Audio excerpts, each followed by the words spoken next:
My father. In love with my mother. I'm proud to be a father. Put in a good day's work, didn't work too hard, didn't take anything too seriously. Sung in the car, sung in the shower. When I was 9 years old, one morning in February, I woke up to the sound of my mother and my sister screaming in terror. Apparently my dad passed in his sleep. He didn't wake up. There really wasn't anything else going on in my life at that point, that was of importance. Just school, baseball, scouts, and all of a sudden now the guy that took me to scouts and played catch with was gone. My son is still a musician, and his dad was, his biggest fan. Every time my son would, write a song, they would go drive around in the car and listen to it. When my husband died, that person has never been replaced in his life. Yes, I miss you every time.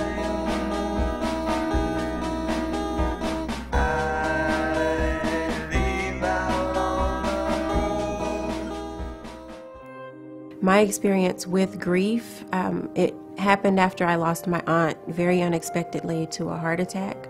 She was very close to me, very close to my son, just like a mother figure. He started having problems with his blinking, and we couldn't explain it. He said that he couldn't stop doing it. We took him to his pediatrician, we took him to the eye doctor, and no one could explain the blink.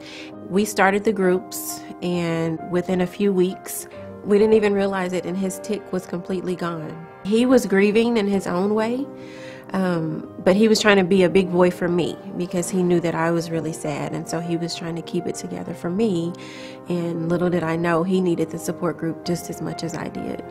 After all the sitcoms and the news, there was a 2020. We'd always watch together, and usually pretty interesting factual stuff, and an excuse to stay up another hour after bedtime. The first night that watched it again, it was a program about the Dougie Center in Oregon, a children's grief center where kids can go and talk about their loss with other kids that have experienced similar or maybe even the same things. That's when I asked Mom if there was anything like that in Oklahoma City, and found out that there wasn't, and ran into some folks that were willing to give it a shot.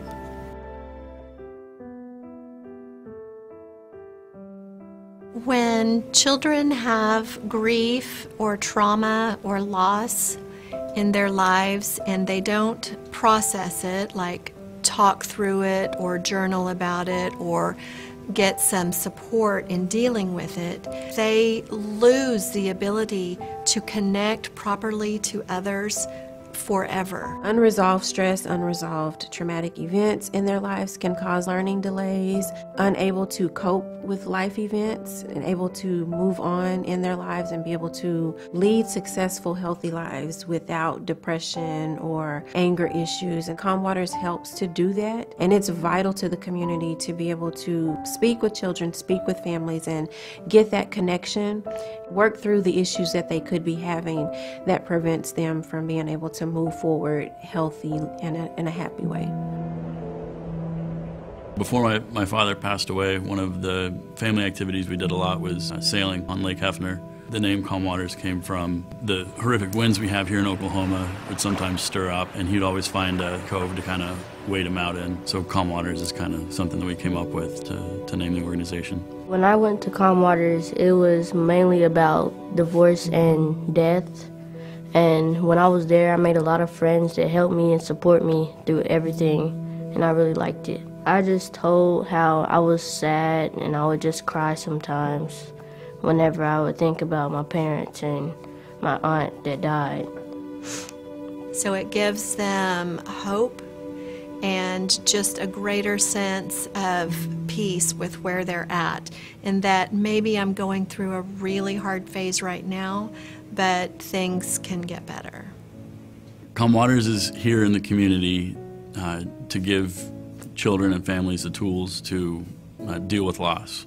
It gives a safe place for you to be able to talk about whatever you need to talk about and not have to be judged for what you are feeling and what you are saying.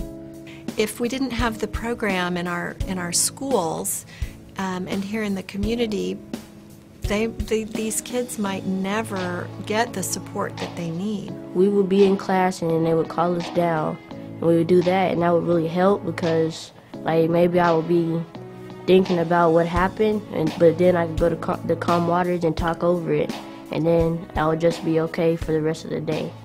And I know that right now they are only able to offer a limited number of support groups, and those fill up quickly. And they could do so much more if they had additional funds to where they could provide more support groups on more nights, if they could expand and go to more schools. Although it's a very small agency, the impact to the community is huge.